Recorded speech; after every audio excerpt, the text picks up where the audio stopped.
आपल्या सगळ्यांचे मी आभार मानतो. आपण माझ्या या पीसीच्या आमंत्रणाला आपण इथे आलात. काही दिवसांपूर्वी मी एक ट्विट केलं होतं. संदर्भ होता सिंधुदुर्ग जिल्ह्यामध्ये जे आपले पोलीस अधीक्षक आहेत श्री मोहन दहीकर यांचा जो कारभार चालू आहे आणि जिल्ह्याचं त्यामुळे जे काही नुकसान होत आहे मोठ्या प्रमाणामध्ये, तरुणाईचं होत आहे, जिल्ह्याची आर्थिक व्यवस्था बिघडत चाललेली आहे,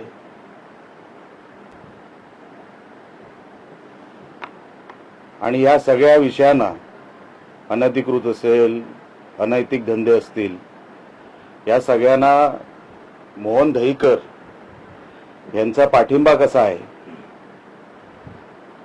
असं सांगताना मी एक ट्विट केलं होतं. सन्माननीय श्री मोहन दहीकर हे आपल्या जिल्ह्यामध्ये 22 मे 2025 रोजी त्यांनी पदभार स्वीकारला. तो पदभार स्वीकारल्यानंतर आतापर्यंत आपण जो त्यांचा कार्यकाल बघतो, पहिलं गुन्ह्यांपासून सुरुवात करू.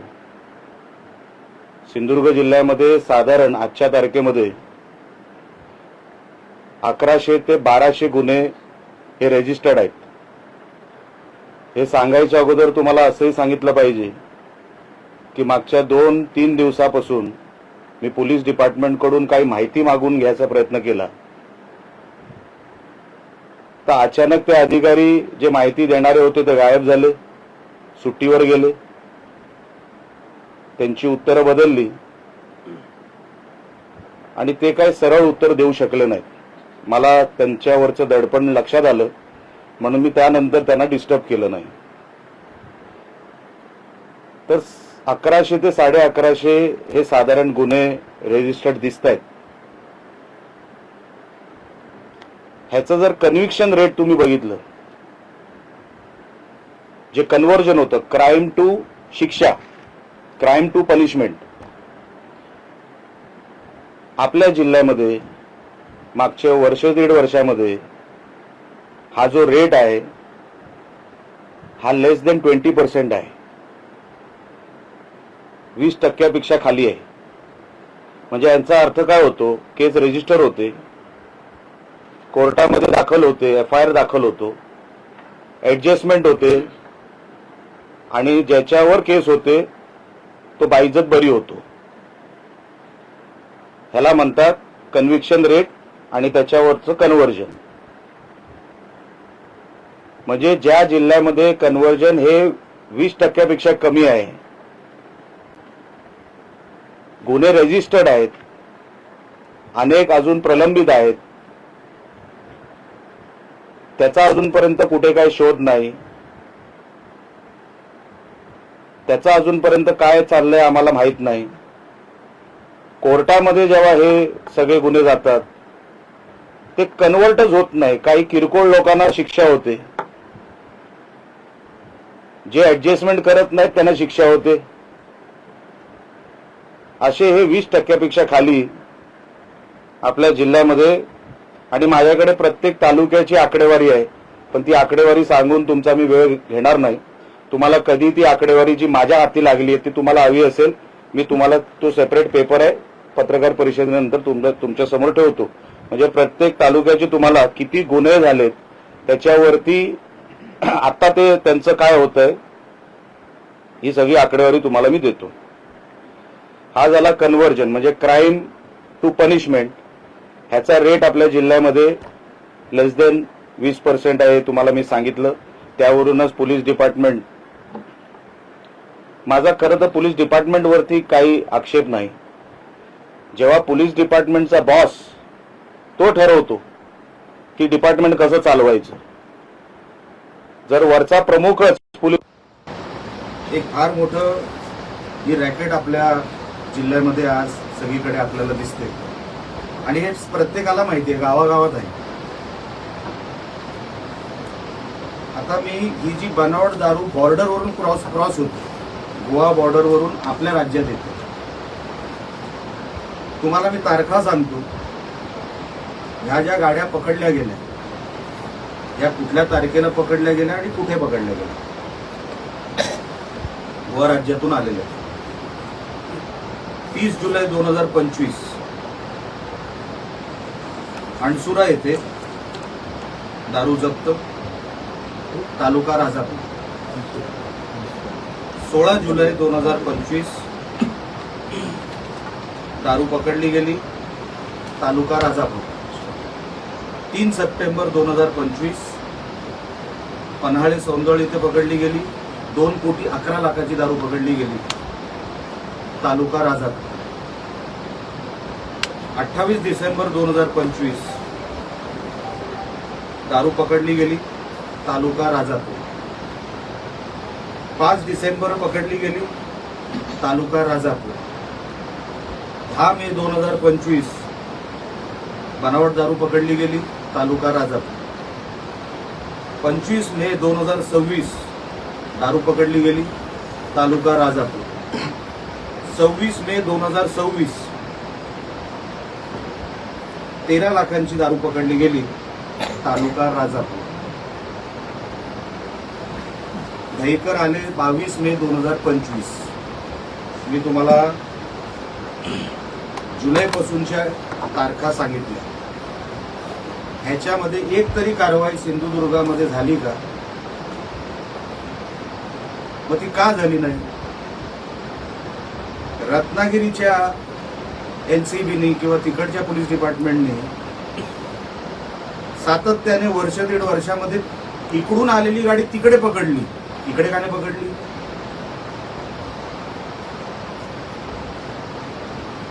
म्हणजे यांचं रॅकेट आहे. इतक्या वेळेला दारू पकडली गेली, एकदाही सिंधुदुर्गात पकडली गेली नाही मागच्या 1.5 वर्षात. ती सगळी पकडली गेली रत्नागिरीमध्ये. याचा अर्थ मी काय समजायचा? त्याच्यावर मी नंतर येईल की नेमका हप्ता किती जातो. पुढे गांजा आणि ड्रग्ज. आता गांजा आणि ड्रग्ज सप्लाय करणारे आणि त्यांच्यावरती झालेली कारवाई ही 2025 पासून ते 2026 पर्यंत कुडाळ, कणकवली, कुडाळ, मालवण, कुडाळ, पिंगोळी, कुडाळ, कवळीकट्टा ही 7 ते 8 वेळा कारवाई झाली. सकाळी पकडले, संध्याकाळी सोडून दिली, दुसऱ्या दिवशी सोडून दिली.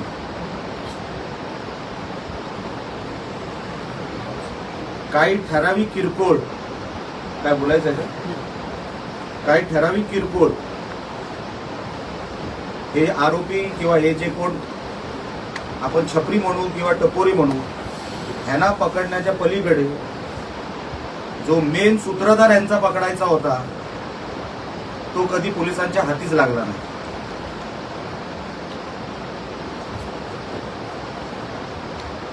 दोन 5, 15, 20 यांची ठरलेली पोरं, त्यांच्यावरच कारवाई. पण हा सप्लायर कोण आहे? कोण कुडाळपर्यंत मटेरियल आणतंय? बॉर्डर कोण क्रॉस करतंय? कुठल्या मार्गाने येतंय? समुद्राच्या मार्गाने येतंय किंवा कुठल्या घाट मार्गाने येतंय? ह्याचा शोध 1.5 वर्षामध्ये झालेला नाही. इन्व्हेस्टिगेशन की चला हा पकडला गेला, पण तुला दिला कोणी? तो मेन सप्लायर कोण? त्या सप्लायरचं नाव अजूनपर्यंत पोलीस रेकॉर्डमध्ये नाही.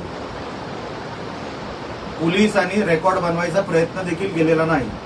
मी शोधतोय की असा कोणतरी एक सूत्रधार पोलिसांना भेटलाय का की साहेब हा पकडला तर आपलं हे रॅकेट बंद होतं. चिरीमिरी कोणतरी पकडायचे, चिरीमिरी कुठली तरी कारवाई करायची आणि दाखवायची की आम्ही कारवाई केली आहे. ह्या ड्राम्याच्या पलीकडे पोलिसांनी मागच्या 1.5 वर्षामध्ये काही केलेलं नाही. त्यानंतर आली गोहत्या. गो तस्करी,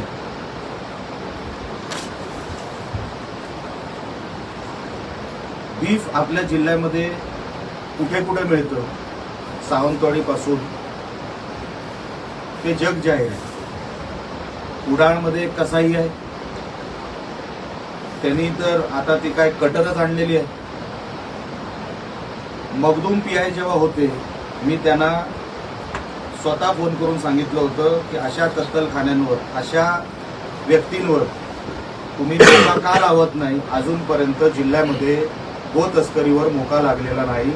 मी सरकारचं अभिनंदन करतो की आता मोका हा अधिकृत केलेला आहे गो तस्करीमध्ये. अजूनही कुडाळमध्ये, सावंतवाडीमध्ये बीफ विकलं जातं. मस्जिदीच्या बाहेरचे स्पीकर मोठ्या प्रमाणामध्ये फुल व्हॉल्यूम मध्ये वाजवले जातात. एसपीना आम्ही तक्रार करून सुद्धा एसपी त्याच्यावरती काही कारवाई करायला तयार नाही.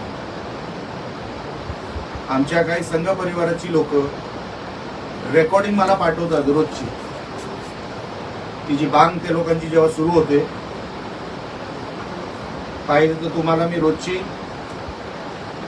ते जे स्पीकर मध्ये जी व्हॉल्यूम असते ते तुम्हाला मी ऑडिओ क्लिप पाठवू शकतो. रोजची तक्रारी करून सुद्धा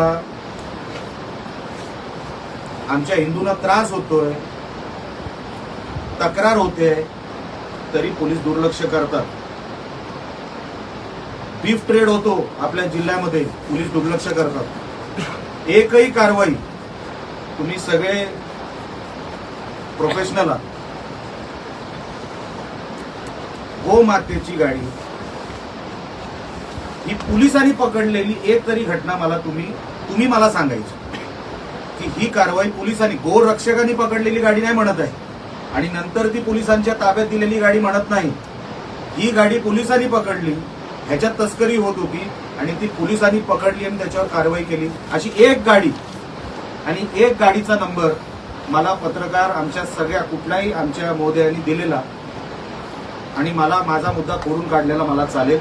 पण एक कारवाई, एक गाडी ही पोलिसांनी पकडली आणि त्याच्यावरती ही कारवाई झाली, अशी एक गाडी गो तस्करीच्या विषयामध्ये मला आपण कोणी मला सांगावी, माझ्या शोधण्यात कुठे मला सापडलेली नाही. दहीकर यांचा कारभार हा फक्त ग्राउंडवर व्हिजिलन्स ठेवणं, पोलिसिंग करणं, पेट्रोलिंग करणं ह्या पुरता मर्यादित नसावा. कारण का मी कधी पोलिसांचा युनिफॉर्म घातला नाही, मला त्यांची प्रोसिजर डीपमध्ये माहीत नाही. पण जिल्ह्यात जेवढी पदं आहेत पोलिसांची, माझ्या रेकॉर्डप्रमाणे 1163 पदं आहेत. 1.5 वर्षामध्ये ती पदं भरण्याचा तर प्रयत्न झाला नाही. काही लोकांनी म्हणजे काही अधिकाऱ्यांनी, पोलीस अधिकाऱ्यांनी इकडून बदली घेऊन दुसऱ्या जिल्ह्यात गेली. आता पदं आपल्याकडे जवळपास 482 आहेत. म्हणजे वर्कफोर्स हा 50% पेक्षा कमी आहे पोलीस डिपार्टमेंटचा आपल्या जिल्ह्यामध्ये. ही जबाबदारी कोणाची आहे? एसपींची नाही आहे. दोडा मार्गामध्ये रबर प्लांटेशनच्या नावाखाली परप्रांतीय लोक येऊन तिथे गांजा उगवतायत. स्थानिक जाऊ शकत नाही भीतीपोटी, कोणी जाऊ शकत नाही भीतीपोटी. तो एरिया असा वेगळा पाकिस्तान केल्यासारखाच झालेला आहे. आजपर्यंत एसपी साहेबांना असं का सुचलं नाही की मी तिकडे दोडा मार्गात जाऊन, जो आमचा सिंधुदुर्गाचा भाग आहे, जिथे रबर प्लांटेशनच्या नावाखाली गांजा उगवला जातोय, गांजा आणि हेक्टर किती, 1800 पेक्षा जास्त हेक्टरवर रबर प्लांटेशनच्या नावाखाली गांजा बनवला जातो. आता तिथे वेगवेगळे ड्रग्ज बनवले जातील, माहित नाही, कारण का तिथपर्यंत कोण गेलंच नाही. सगळ्यांना बाहेरून संशय आहे हे काम कोणाचं आहे? पोलिसांचं आहे. आतमध्ये तुम्हाला रेड मारायची होती तर इतक्या वर्षापासून, 1.5 वर्षापासून कशासाठी थांबलेलं होतं? नुसते 2-5 लोक रस्त्यावरचे पकडून, गरिबांना हे सगळे छपरी पोरं पकडून काही होणार नाही. तिथे 1800 हेक्टरवर रबर प्लांटेशनच्या नावाखाली ड्रग्ज उगवले जात आहेत, बनवले जात आहेत. दहीकरांचं लक्ष नाही. दहीकरांना लक्ष द्यायचं नाही.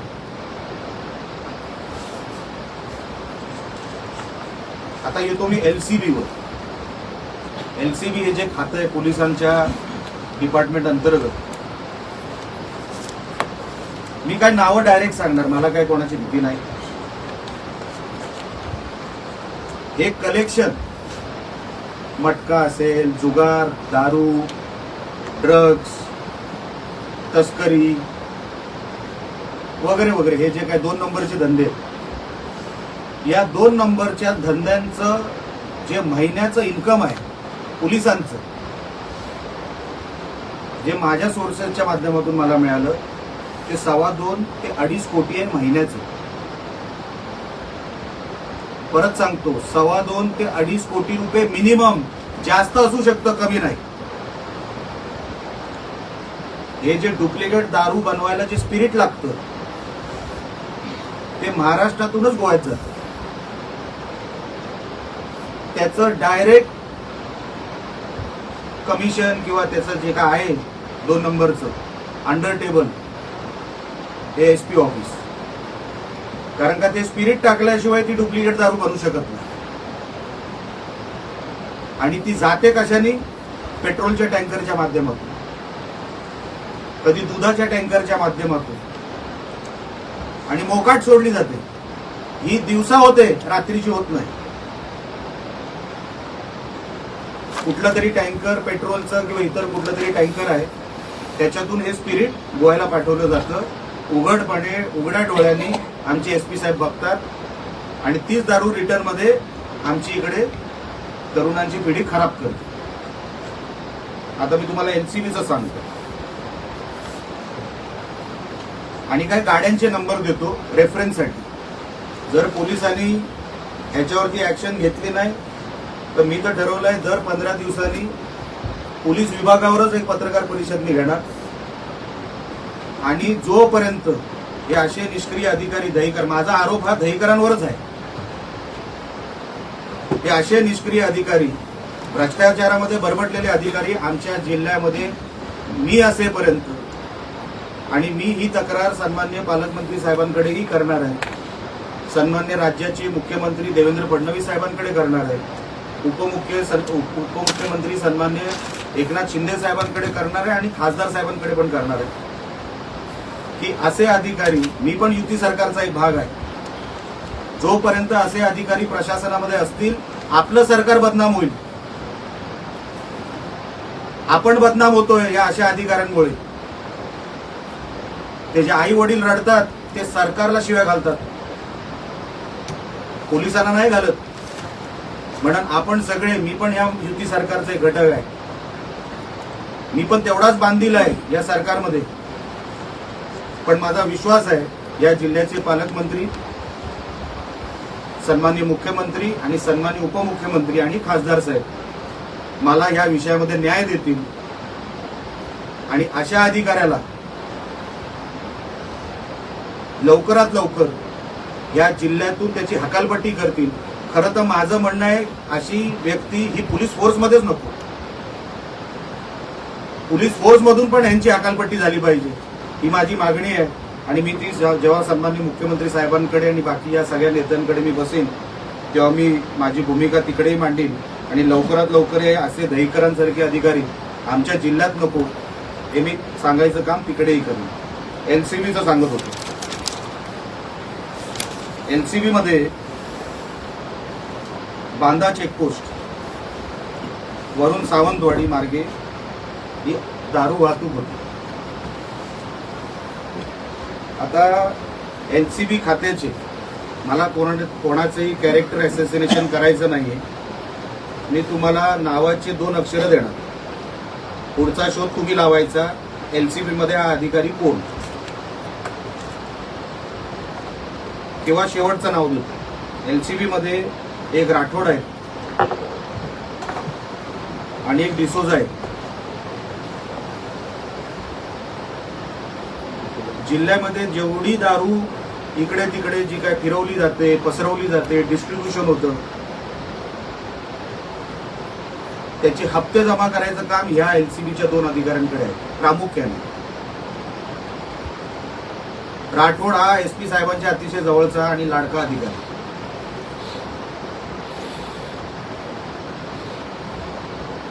आता DYSP ऑफिस दोन वेगळे सेपरेट केलेले आहेत, सावंतवाडी डिव्हिजन आणि कणकवली डिव्हिजन. सावंतवाडी डिव्हिजन मध्ये फोंडकर नावाच्या एका अधिकाऱ्याकडे जबाबदारी आहे जुगार, मटका, दारू वाहतूक याचं कलेक्शन करणार. DYSP ऑफिस कणकवली, कारण का दोन वेगळे डिव्हिजन केले. साळवी नावाचे अधिकारी आहेत जे जुगार, मटका, वाळू, दारू वाहतूक, वाळू वगैरे सगळे जे काय कलेक्शन करण्याची जी काही जबाबदारी आहे या दोन डिव्हिजन मध्ये ती वाटली गेलेली आहे. मग एक जामदार नावाचे अधिकारी आहेत ज्यांना मालवण आणि तो पट्टा दिलेला आहे. चव्हाण नावाचे आहेत ज्यांना मालवण आणि कुडाळचा एक पट्टा दिलेला आहे. आता गाड्यांचे नंबर हे तुम्हाला चेकपोस्ट सावंतवाडीची जी काही सातारड्याच्या जवळची जी चेकपोस्ट आहे तिथे एक गाडी सातत्याने MH07 4242. अच्छा, ही एक गाडी नाहीये, हा नंबर एक आहे, गाड्या 3 आहेत. सेम कलर, क्रेटा मॉडेल, काळ्या काचा, एका नंबरच्या 3 गाड्या. आता कदाचित ते गायब करतील, पण मागच्या कुठल्याही CCTV फुटेजमध्ये जर तुम्ही जाऊन बघाल तर तुम्हाला ही एक गाडी अनेक वेळेला दारूची वाहतूक आणि बाकी सगळी या गाडीच्या माध्यमातून होत असते. तशीच एक गाडी आहे MH07 AG 3190 आणि MH07 मधला तो हे नाहीये अल्फाबेट 5901. हे आतापर्यंत निलेश राणेला जर माहिती पडलं म्हणजे आपण विचार करू शकता आपल्याला ह्याच्याबद्दल किती माहिती असेल. कदाचित माझ्यापेक्षा जास्तच माहिती आपल्याला असेल. हे सगळं करण्याचं कारण एवढंच, कारण का मागच्या काही दिवसांपासून पोलीस दहीकरांच्या मार्गदर्शनाखाली जसं वागतायत. हा जो डिसोजा नावाचा अधिकारी आहे हा आमच्या आवळे गावात गेला आणि सांगितलं, एका छपरी गँग पकडली तिकडची आणि सांगितलं तू दारूचा व्यवसाय सुरू कर, मी तुला सपोर्ट करतो. आता ती सगळी टपोरी मुलं होती. हे आता हल्लीच सांगतो तुम्हाला, मागच्या महिन्याचं. आता पोलीसच आपल्या बरोबर आणि पोलीसच आपल्याला सांगतोय की चल तू दारूचा धंदा सुरू कर, मी तुझ्या बरोबर आहे, असं सांगितल्यानंतर त्या पोरांनी सुरू केलं आणि हप्ता द्यायचा कुठेतरी त्याचा राहून गेला किंवा काहीतरी कमी जास्त झालं, त्याला या डिसोजानेच अटक करून त्याच्यावरती कारवाई केली आणि त्याला अटक केली. जिल्ह्यामध्ये 2.5 ते 3 कोटी रुपये हा महिन्याचा हप्ता जातो 2 नंबरचा.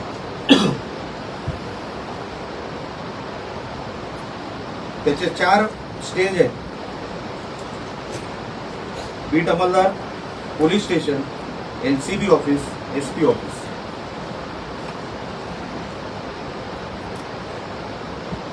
आपल्याला जिल्ह्याला कुठे घेऊन जायचं आहे हे आता पोलीस डिपार्टमेंट नाही ठरवणार. हे उघडपणे होत आहे, उघडपणे हे सगळे प्रकार चालू आहेत. ज्या पत्रकारांनी ह्याबद्दल लिहिलं काही दिवसांपूर्वी, तुला केसमध्ये अडकून टाकीन अशी धमकी देण्यात आली. आमचे सावंतवाडीचे एक पत्रकार, तू लिहितोस कसा, ही जी अरेरावी चालू आहे पोलिसांची, कशाचं कोणावरच पोलिसांचं आता नियंत्रण राहिलेलं नाही. मला वाईट वाटतं, मी या सरकारचा एक घटक असून सुद्धा मला हे सगळं बोलावं लागतं. मी जेव्हा या दहीकरांना पहिल्यांदा भेटलो, जेव्हा ते जिल्ह्यामध्ये आले, मी बुके द्यायला गेलो आणि बुके दिल्यानंतर त्यांना मी सांगितलं की साहेब, अशी एक मोहीम सुरू करा ज्याच्यामुळे ड्रग्ज आणि ही दारू कायमची आपल्या जिल्ह्यामध्ये बंद झाली पाहिजे. हो, मी करतो, माझा प्लॅन आहे. एक तरी मोहीम रेड मारण्याच्या पलीकडे, किरकोळ रेड आहे, या रेटनी काही होत नसतं. मोहीम चालवलेली या मोहन दहीकरांनी मला तुम्ही मागच्या 1.5 वर्षात सांगायचे. कुठे मोहन दहीकर रस्त्यावर दिसले, कुठे डोंगरावर दिसले, कुठल्या चेक नाक्यावर काहीतरी त्यांना काहीतरी टीप आली, स्वतः दहीकर उतरले. कुठलं आपल्याला नैसर्गिक संकट आलं त्याच्यामध्ये दहीकर पुढे आले. हा माणूस आल्यापासून बदली मागतोय. ज्या माणसाचा मूडच नाही या जिल्ह्यामध्ये राहायचा, तो कलेक्शन करणार नाही तर मग दुसरं काय करणार आहे. म्हणून मी पालकमंत्र्यांना विनंती करणार आहे, पहिला हाकाला अशा अधिकाऱ्यांना ज्यांना कामच करायची इच्छा नाही आपल्या जिल्ह्यामध्ये. आपल्याला आठवत असेल, आपल्या जिल्ह्यामध्ये एक एसपी होऊन गेले प्रसन्ना म्हणून. जी स्पिरिटची गाडी मी तुम्हाला बोलतोय, काही ज्येष्ठ पत्रकार आहेत साहेब, तुम्हाला आठवत असेल स्पिरिटचे टँकर पकडले होते, ज्याचा उल्लेख मी केला, जे गोव्यामध्ये जातात आणि डुप्लिकेट दारू परत आपल्या महाराष्ट्रात येतात. त्या प्रसन्नाने जी कारवाई केली होती त्याच्यानंतर त्याच्यानंतर एसपी आले असतील. सौरभ अग्रवाल यांच्या अगोदर एसपी होते, त्यांना ते नवीन होते, त्यांना काहीच कळायचं नाही. हा सगळा परत व्यवस्था बसली. कारण का सौरभ अग्रवाल कशावर, ते काय घेत नव्हते, हप्त्यामुळे पुढे त्यांचा हात नव्हता, ते तसे साफ होते, त्यांचे हात साफ होते. पण कशावरच नियंत्रण नाही, लक्ष नाही, हे परत सुरू झालं आणि मोठ्या प्रमाणात त्यांना लक्षात आलं. आता हा परत मार्ग उघडला. जसं प्रसन्नानी कारवाई केली होती जेव्हा ते एसपी होते, त्यांना कॉन्फिडन्स आला की दहीकरांच्या कंट्रोलमध्ये हा जिल्हा असताना आपण ह्याच्यातला 100% ह्याच्यातला मार्ग काढू शकतो आणि त्यांनी तो काढला. तडीपाऱ्या, किरकोळ तडीपाऱ्या, लहान 2-3 लोकांना सोडल्या किंवा राजकीय तडीपाऱ्या, मोहन दहीकरांना आमचा सहकारी, आमचा उपजिल्हा प्रमुख आनंद शिरवळकर हा मोठा क्रिमिनल वाटतो. एकमेव तडीपारी झालेली ती राजकीय. एवढे गुन्हे झालेत 1100-1200, कोणाला एमपीडा लावलेला नाही. शेवटचा एमपीडा लावला तो भूषण नावाचा एक कुडाळचा एक कुठला तरी मुलगा होता, त्याला चायनीजच्या गाडीवर लफडं झालं म्हणून त्याच्यावर एमपीडा लागला. चायनीजच्या गाडीवर मारामारी झाली म्हणून त्या भूषणला रत्नागिरी जेलमध्ये 1 वर्ष राहावं लागलं. तडीपारी लावली नाही इतक्या वर्षात, 1.5 वर्षात एमपीडा लावला नाही. कन्व्हिक्शन रेट 20% पेक्षा खाली.